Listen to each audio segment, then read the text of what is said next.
Hello friends, I've read some really good books this year, and these are my top 10 so far.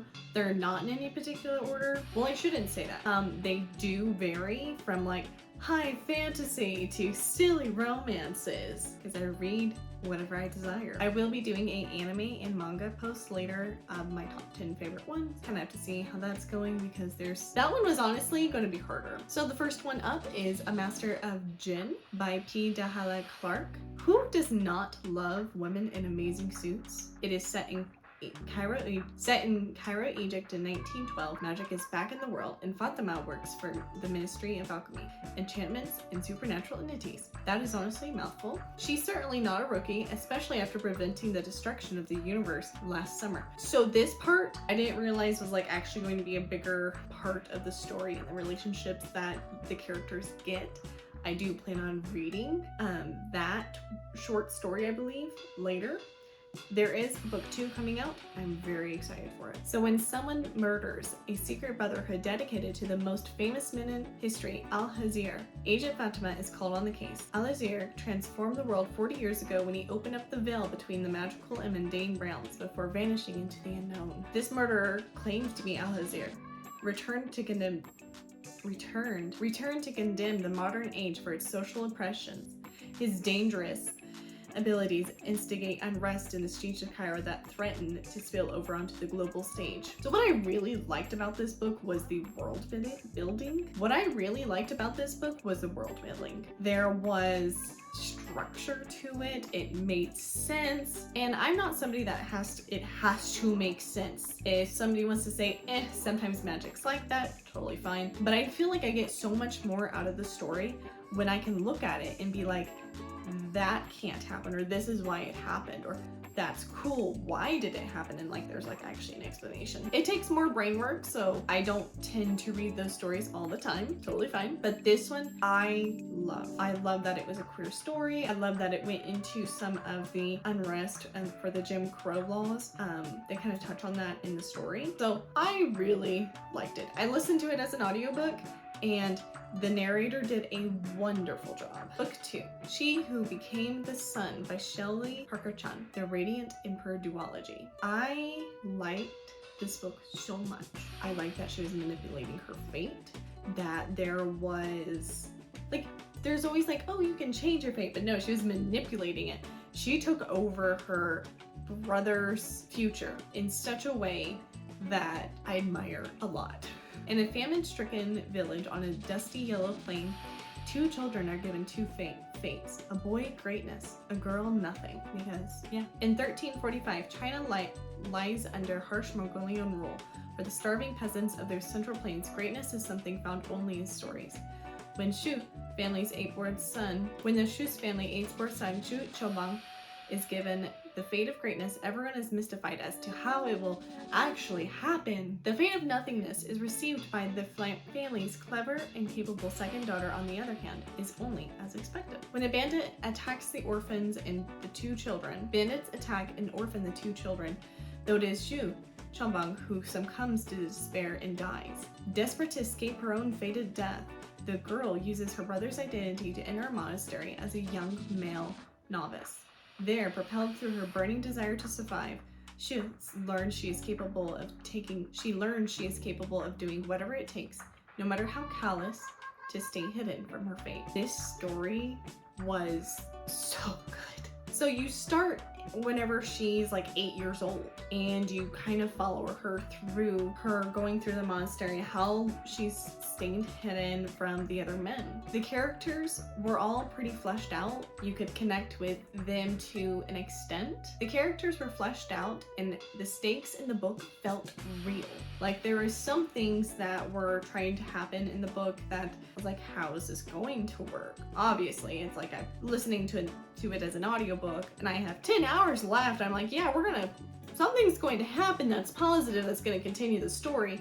But still, sometimes the stakes, feel fake, and there is an actual reason. It might have not been the one I would have chosen, but it was still really good about how the author worked through it. This is an adult book, but it's not like, so this is an adult book. And I didn't think there was going to be any graphic sex scenes, which is totally fine. not a big deal. I was thinking is like up until this point, like we've kind of had some things that were a little more graphic, like murder and whatnot. Well, I'm listening to this as an audiobook, I'm doing my homework, and I'm hanging out with my husband's grandpa, and he's just watching the Super Bowl, and I'm just sitting there typing up a paper. Then all of a sudden we start a new chapter, and two of the characters are getting busy, and it was so awkward. I just sat there and I just went, whew. Get that blank face going, nothing's going on, it's fine. Obviously I had headphones in and I was trying to like pause it, but I just have like cheaper headphones and they would not pause, and my phone was like across the room. So by the time I actually got to my phone to like pause it or skip it or just leave, it was done. So it wasn't like super long, but it is there. It was kind of funny. Number 3 is actually 3 books, kind of funny. It is Love Light Farms by B.K. Borison, In the Weeds, and Mixed Signals. Love Light Farms is a romantic comedy featuring a handsome freckled data analyst, a messy but optimistic Christmas tree farmer, in a small town with the best hazelnut lattes in the East Coast. This sweet and steamy romance is a holiday happily ever after, and the first book in the series is interconnected to standalones of the 3 Love Light owners. In the Weeds follows Beckett, the farmer, which I really liked that one because my husband is a farmer, and it was really cute. She nailed a farmer in my opinion, or at least some of my husband's mannerisms. And Mixed Signal follows Layla the baker. Mixed Signals is the one I was like the most hungry in because like she's a baker, so like there's lots of food description in it, and I love food descriptions, especially on something that is very easy on my brain. And I've had this last semester was pretty hard for me for school. So these are easy. I would definitely recommend picking up Love Light Farms, and the Weeds, and Mixed Signals. Number 4. Girl, Serpent, Throne by Melissa Barstow. There was and there was not, as all stories begin, a princess cursed to be poisonous to the touch. But for Sora, who has lived her life hidden away apart from her family, safe only in her gardens, it's not just a story. As the day of her twin brother's wedding approaches, Sora must decide if she's willing to step outside of the shadows for the first time. Below in the dungeon is a demon who has the secret she craves, and above is a boy, and above is a young man who is not afraid to touch her, whose eyes linger not with fear, but understanding who she is beneath the poison. Sora thought she knew her place in the world, but she's made choices led to the consequences she's never imagined. She begins to question who she is becoming, human or demon, princess or monster. This was a really great queer adult novel, and I really liked it. I say this is something I'm going to say a lot. I don't do stuff I don't like. I can finish books that I'm not super interested in, but it feels more like a challenge. What I really liked about this book was this story felt real. It followed a pattern, which was really cool, and we got to explore a little bit more of the history and the culture that it's based off of. And I really liked that. Number 5. So this was the Radium Girls, The Dark Story of America's Shining Women by Kate Moore. If you do not know, radium is a substance. It's a chemical. If you do not know, radium is a element that can get into people's bones. If ingested, it's very radioactive. And this story was wild. It's based off of real events. The year was 1917. As war raged across the world, young American women flocked to work, painting watches, clocks, and military dials with a special luminescent substance made from radium. It was a fun job, lucrative and glamorous. The girls themselves shone brightly in the dark, covered from head to toe in the dust from the paint. They were the Radium Girls. So as the years passed, these girls developed medical issues. I would be working out while I was listening to the story, and I was like in a squat, like about to squat with the bar, and I'm just sitting there like, oh my god, because it's describing something a little gross and intense, and I was just standing there. It's like, wow, and this happened about 100 years ago. And the lack of responsibility that these corporations took is very similar to what some corporations are trying to do. Some corporations are doing better, but some, you know, try to avoid admitting that they were wrong or that they were killing their employees. Like, it was wild. This book is something you would have to read or listen to. I listened to it as an audiobook, and that, I think I would rather have read it because it got intense. Number 6, The Stolen Heir by Holly Black. So this was the first one I've read from Holly Black, from like comparatively to like the Spider-Man Chronicles. Whenever I was a kid, I knew that she like has been getting kind of popular, and I've read it wrong. This one is, I feel like I missed some information for reading this one first, which kind of sucked. But that's okay. I do plan on going back and reading it. My friend actually gave me Cruel Prince to borrow, and I'll be starting that one here this week. 8 years have passed since the Battle of the Serpent, which I have no clue what it was. In the icy north, Lady Nor of the Court of Teeth has reclaimed the Ice Needle Citadel, which I will admit, I was a little lost throughout this book, which, like, kind of my own fault, because I got this one on hold from the library, and I was like, it's the first in the series that she's doing. It shouldn't be that bad. And I was wrong. I was able to follow along, but I also had to kind of suspend my belief, and it kind of sucked because I had no background knowledge of how the world kind of worked. There's not very much world building in this one. There is a little bit, but it's pretty small. Number 7, Homicide and Halo-Halo by Mia Manzala. I like this book so much. It's a cozy mystery. It's easy to listen to. It was easy to read. It made you hungry and kind of snackish and like looking for some treats, and it's the middle of winter, like February whenever I was reading this, and this one is like set in summer, so this would be a great read if just now getting into the warmer months of the year. Mia Makabogal is about to open her own new cafe with 2 of her friends.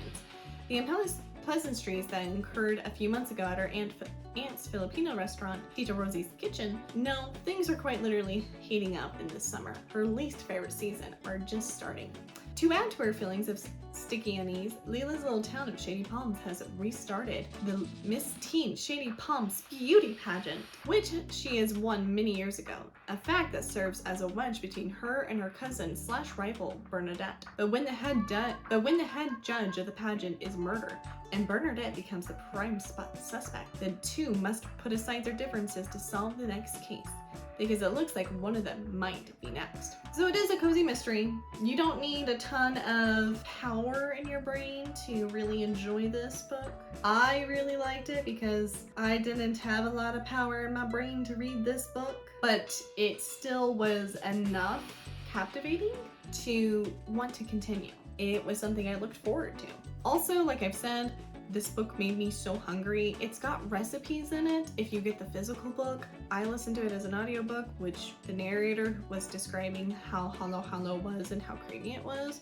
And I was like, I need to find some, and I couldn't find any, so I substituted some bubble tea. I got some boba. Number 8, Blood and Honey by Shelby Marin. Lou, Reed, Coco, and Ansel are on the run from the Coven, Kingdom, and Church. Oh my. Fugitives with nowhere to hide. To survive, they need allies, strong ones.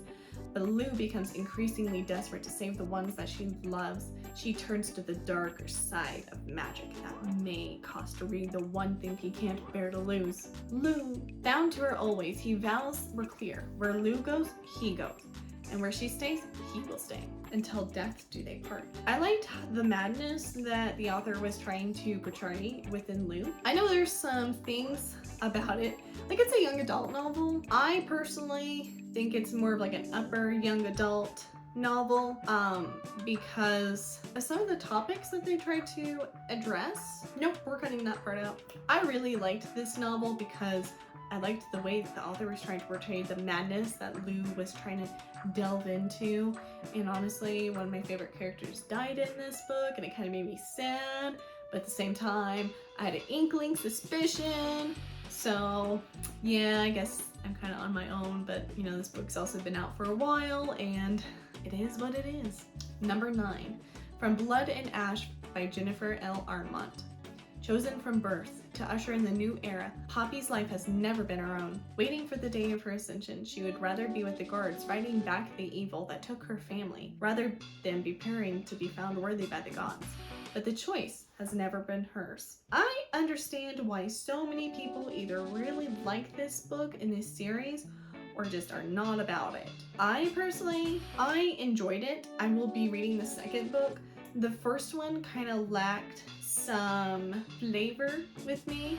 She's world building in this book, and I think that part of it might have been I was not great with this book because it's supposed to be part of a larger series. I don't know how many books, but I know that it's probably like on number 5 right now, like 4 or 5, and that's a lot. So I think the later books are probably gonna be a lot better, while the first one, you know, we're world building, we're trying to fit the pieces, we're trying to figure out who the big bad is and how to make this more, you know, make it work for 5 books. Like, that's a lot of information you're trying to get. There was info dumping, and I think for this type of fantasy, I don't mind some because, you know, sometimes there's no pretty way to give the reader information besides just being like, here's a history lesson. There you go.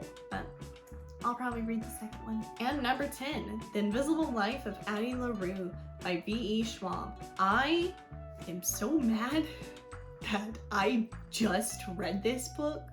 I kind of thought it was going to be a little heavier. The cover that I had was really dark, and I was like, this seems like it might be a lot for my brain.